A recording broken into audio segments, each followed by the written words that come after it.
بسم الله الرحمن الرحيم نحمده ونصلي على رسوله الكريم أما بعد السلام عليكم ورحمة الله وبركاته everyone. I hope you're well inshallah. So this is chapter number 4 from Kitab al-Ilm of the Ihya Ulumuddin of Imam Ghazali. May Allah be pleased with him. In here we're going to talk about why people get involved in ilm al-khilaf, knowledge of opinions or differences. And he's going to also talk about the afatul munadara, the perils of polemics, disputation, wal jadal, and the shuruts, on what conditions is it permissible for somebody to engage in these subjects and these sciences. So it's very relevant for our day and age because, of course, we now have social media, we now have the internet, which has empowered people to become arbitrary spokespeople for the religion of Islam, and they may not have the necessary knowledge or qualifications, but they seem to make the loudest amount of noise. So before Imam Ghazali goes into the conditions, he takes us on a small historical journey around how we got to the state of affairs that we have. And this is obviously in his time. So this was in the 5th century of Islam. But it's also useful to just quickly go through this just to give us an insight into how he saw the world in his time, and for us to reflect upon how similar or different it might be as well. And I think the key thing here is that human beings are essentially the same in terms of their challenges, in terms of their morals and virtues, in terms of their vices, in terms of their lack of ethics, etc. The world may have changed, technology, things may have changed, but human beings essentially are still plagued with the same problems. But at the same time, human beings also have the propensity to achieve much good as well, if they choose to do so, of course. So Imam Ghazali says, i'lam, know that the responsibilities of Khilafah after the Prophet ﷺ were assumed by Ar-Rashidun al-Mahdiyun, the rightly guided caliphs. And they were obviously the foremost in their knowledge of God, right? In terms of fiqh, in terms of their deep understanding of God's law. And they knew how to give fatwa, religious rulings. They knew how to make judgments, right? And they did this according to the time and need that people sought from them. And they only went to other people if they needed to go to them, right? And so scholars in their time, Imam Ghazali argues, were not really jurists per se, but rather they were engrossed in learning knowledge to do with the afterlife, okay? And they were devoted to it. And it would often happen as well that someone came to one companion for a question, a fatwa. His awe and his fear of giving perhaps a wrong answer would make him ask him to go to somebody else, right? And so they would totally, he would say, وَأَقْبَلُوا عَلَى اللَّهِ تَعَالَى بِكُنْ اجْتِهَادِهِمْ, that they were completely devoted to God, as mentioned in the books of Seer. Okay, and then he says, when the responsibilities of the caliphate after them were assumed by people, and he says people بغير استحقاق, people who didn't really deserve it, according to him at least, and they had no knowledge of rulings of fatwa, they had to then go to the jurists, right? And so they had to get the jurists to help them. So now you see, he says, a divorce, a separation of the leaders and the jurists, okay? And so whenever there was a need, they would go to him, okay? But he says there were still certain people among the followers of the companions, right? Min ulama tabi'in. So this is after the generation of tabi'in, or the generation of the companions, who still kept to the original ethos of the founding fathers of the companions and the Prophet's community as well. So they persevered in pure religion, they emulated their examples, right? and they didn't really want to get involved with anything to do with political leadership. Okay, and sometimes the caliphs of the time would basically force them. فاضطر. They would force them to say, look, we need you to help us. We know you're really pious. We know you want to stay away from politics because politics can be dirty, but we need to resolve people's affairs. So politics is a necessary thing as well in society. And then what happens, obviously, as you need someone or you need a group of people, their value in society increases, right? So certain roles, certain jobs in our society today, because they are much wanted by people, people have to pay more for them. So the people of those areas saw the high standard or standing afforded to the scholars, and the devotion that the scholars, the leaders, sorry, would give to them. So the devotion, the sort of the need that the leaders would have towards scholars as well, right? So people began to learn knowledge, and they started to seek they started to seek prestige, recognition from the ruling elite. Now, this is in the time of Ghazali, by the way, right? So we don't have this today, but it's just worth reading this as well. And so they would offer themselves to ruling elite. They would sit in their circles. They would seek positions of authority. Some succeeded, some didn't succeed. Some lost their dignity, right? And so you can see that this is becoming a little bit polluted as well. Okay.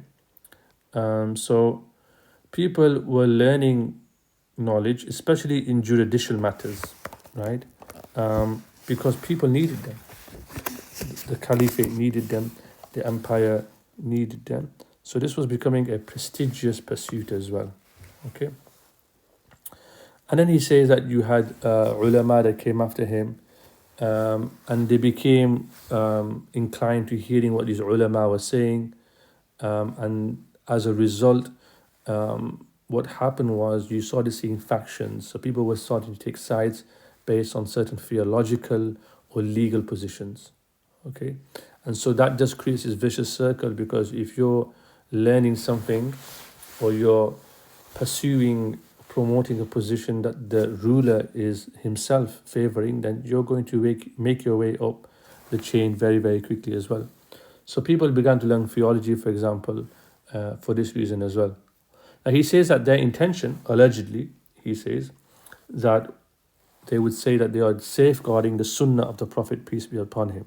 And you see this today. A lot of people who go on social media or other places will claim that they are defending the Quran and the sunnah as well, right? And so they would say that they are defending religion. And so they would find justification for their actions, right? And they would say that we're doing this out of compassion for people, and we're doing it because we care about them, right? But he says there were also people who took exception to this, right? Because it leads to fanaticism and hostility and the spilling of blood and lots of other problems as well. Yeah? And so people became involved in all this as well. Okay. So this is something that's also worth bearing in mind. And so this was the early world that Imam Ghazali came into. But what he does here now is he talks about the talbis. You've heard of the word talbis before, right? It's actually iblis, right? Talbis basically means what the devil does, because it's from the word iblis, and it's basically another word you might want to use is duplicity, right? Tricking people. Right? So bayan talbis fi tashbih hadhihi al-munazara بمشاورة الصحابة ومفاوضة السلف. So he's saying that I'm going to show you the duplicity involved in these disputations and deliberations of the companions, and the mutual consultation of the predecessors. And he's going to go through some examples, but he says, look, the truth should be sought. فَإِنَّ الْحَقَّ مَطْلُوبٌ. Right? That the truth is clear and evident, and you're doing it because you are truth seeking, right? That was the way of the companions, right? They would seek the truth. They would work together to seek the truth as well. Okay. So he gives some conditions, and I want to go through these conditions. The first condition that Imam Ghazali shares, I think it's worth making a note of these because, and also reflecting upon how a lot of this is prevalent in our society today. So they haven't, these ills, these social ills, haven't really disappeared. And in fact, in some may argue that they've only become magnified in our era. So he says, Allah ishtaghila bihi wa huwa min furuz al-kifaya man lam yatafarraq min furuz al-a'yan. That a person should not busy themselves with a matter that is a communal obligation, i.e., it's not a concern for everybody else, until he has fulfilled his personal obligations, furuz al-ayan, fard ayn as we call it.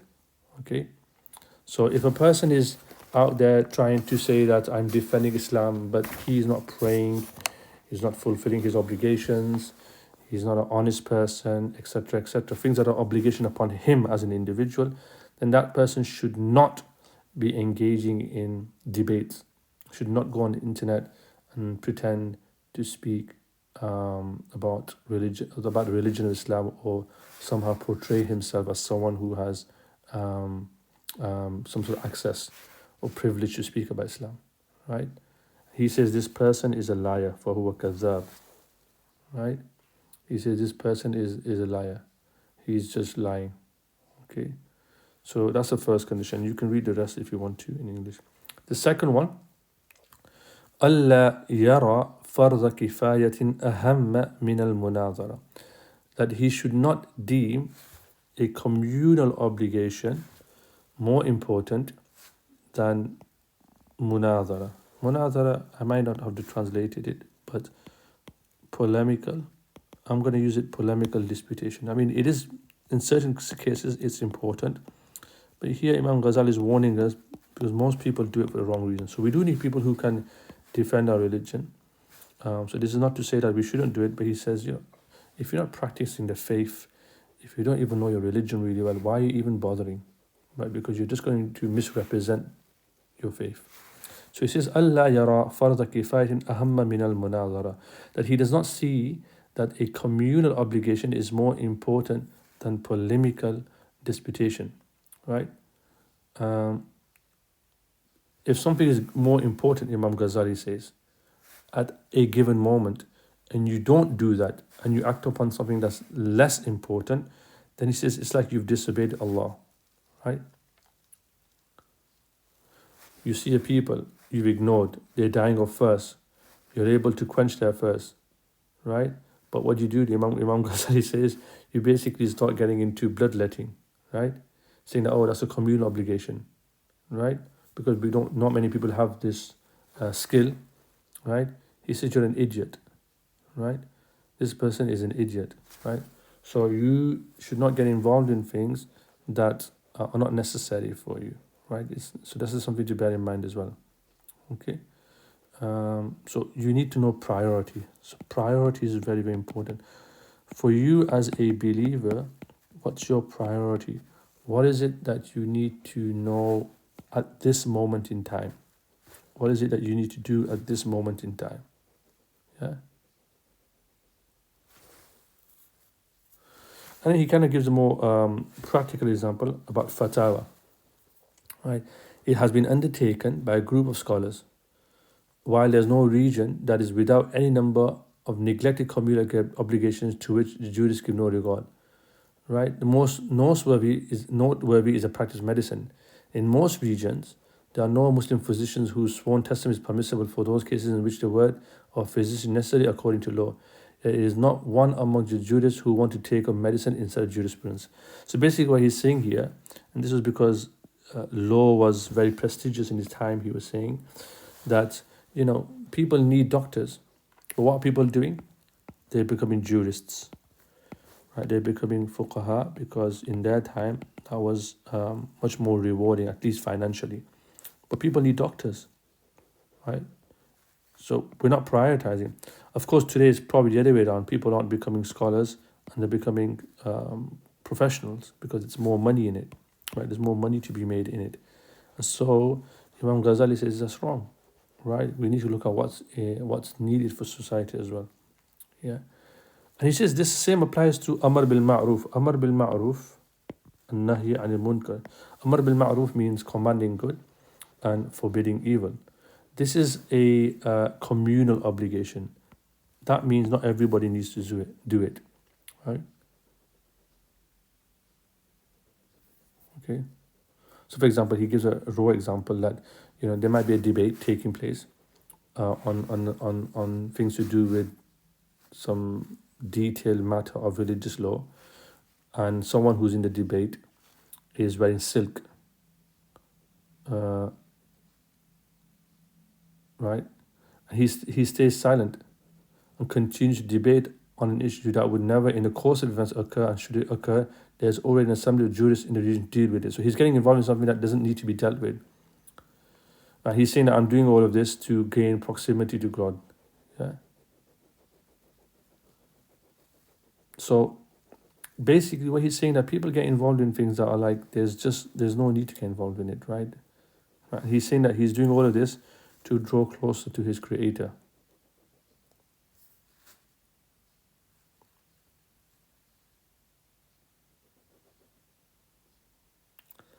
So this is something to bear in mind as well.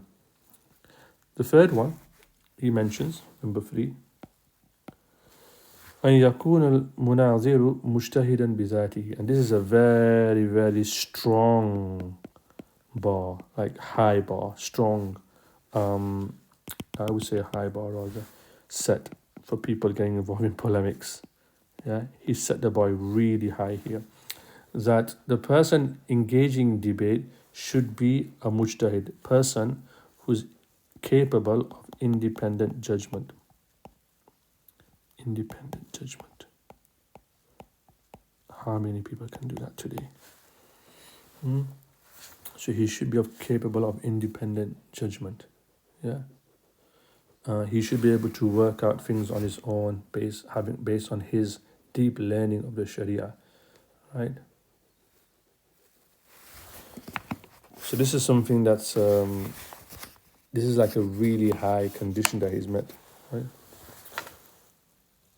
And he says, whoever فأما من ليس له رتبة الاجتهاد وهو حكم جميع أهل العصر وإنما يفتي فيما يسأل عنه ناقلا عن مذهب الصاحبي. That you shouldn't get involved with it. You should just follow what's been passed on to you from previous scholars. So really need to up your game, basically.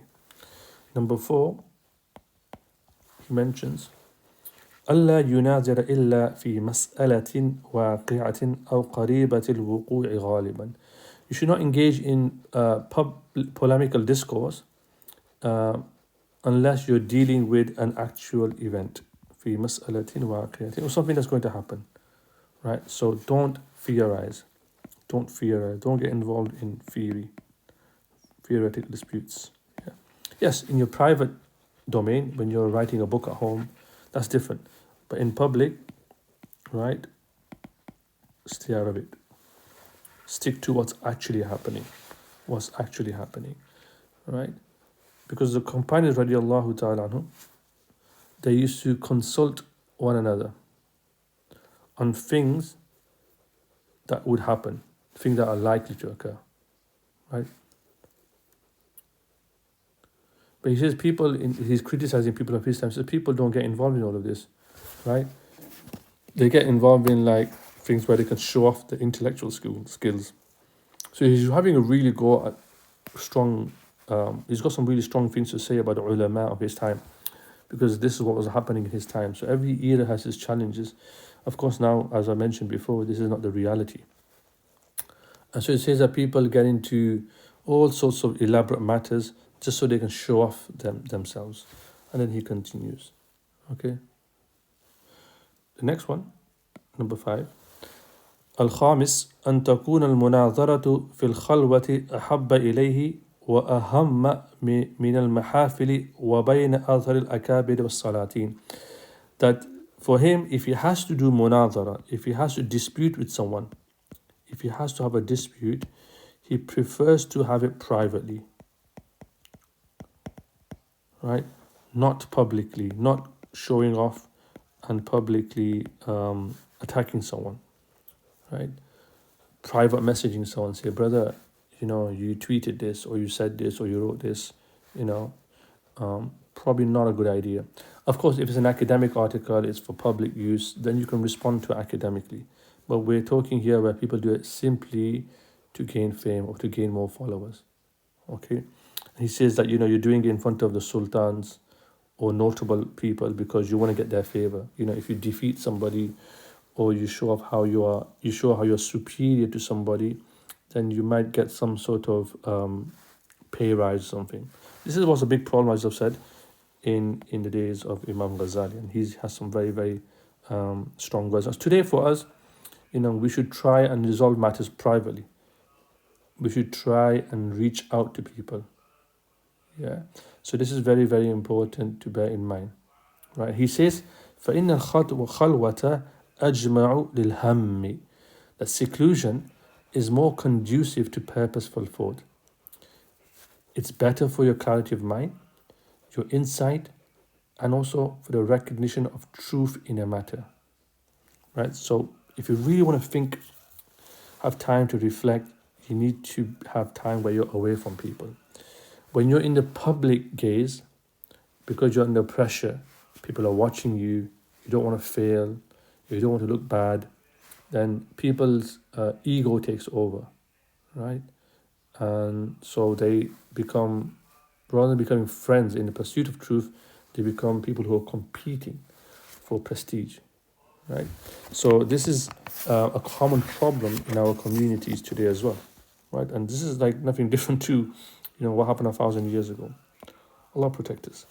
Asadis, number 6, is that أن يكون في طلب الحق كناشر ضالة. That when you're seeking the truth, you should be like you're searching for a lost animal, right? You're interested in the truth, right? You don't make any distinction, whether it's found by you, whether it's found by somebody else, right? And when you're debating with someone, or you're having a conversation with someone, or you're learning from someone, you are rafiq, you are friends, you are mu'een, you are friends who are on the enterprise of seeking truth together. Okay? Whether he finds the truth or you find the truth, you're not interested, you just want to find the truth. Okay? So this was the way of the companions. He gives example of companions, that a woman, once she refuted Umar, and she kind of pointed him towards the truth of matter. We don't know what it was, but she corrected him in something. Yeah. So, in front of everyone, Umar was corrected in front of everyone, publicly. And someone like me or you would be like, how dare you sit down? No, he just listened. And then he was in his khutbah, in a group of people. What did he say? أصابت امرأة وأخطأ رجل. That a woman has hit the mark while a man has missed. This is Umar. So we have examples of him. We have example of Ali radiallahu ta'ala anhu, you can read as well, Ibn Mas'ud as well. These are the companions of the Prophet, right? So if this is their way, then we must think to ourselves, what to say of us?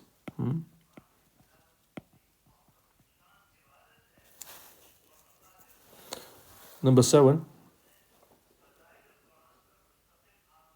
This is a bit of a technical one, so I'm not going to go through in too much detail.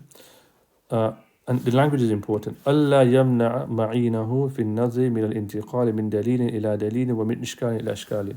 That don't allow, if you have to debate with someone, you should not prevent your associate in your dispute from shifting from one proof in favor of another, or for one category of proof to another. Okay? So stick to the argument. Right? So, stick to argument. Don't straw man. Don't get involved in all of that. So he's saying that this is something to bear in mind. This is something to bear.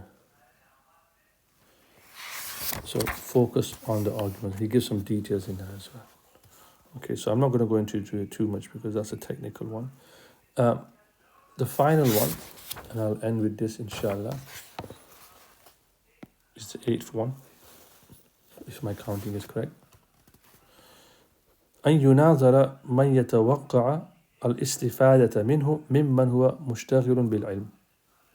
Okay, you should only engage in disputation if you expect to benefit from it. And it's someone from knowledge. There's two things here. Istifada, so you're expecting to get some benefit from it. In other words, maybe you're going to learn something. And someone who is busy with knowledge. So don't get involved with people who are like ignorant knowledge, right?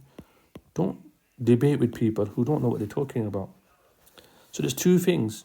For you, you're doing it because you want to learn, but you can only learn from someone who knows what they are talking about. You can only get into a conversation with someone if they know what they're talking about, right? So there are two conditions here almost. Beneficial knowledge and someone that you're going to benefit from, right? Because people, he says, in his time, people don't get involved in debates because they're scared that the truth will appear. And so they look for weak opponents, right? And to show that, oh, I'm really clever, right? Finding a weak competitor. Rather, you want to find an excellent person to debate with because you want to benefit from them. You want to raise the bar really high. And you want to debate with someone who knows what they're talking about. They are involved in the pursuit of knowledge.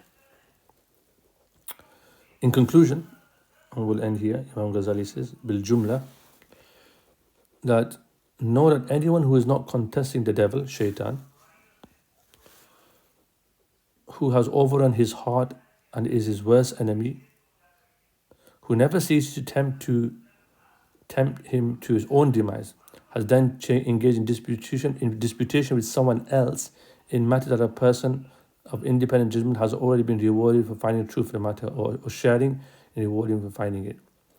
So don't become a laughing stock for shaitan, right? So shaitan will trick you through inflating your ego into thinking that, oh, you need to do this. You need to defend this Islam. You need to defend God. Yeah, it doesn't matter if you don't know anything, right? No, be careful. So I'm going to end there. Inshallah, in the next video, we'll continue with the next section, which talks about some of the perils of getting into disputations.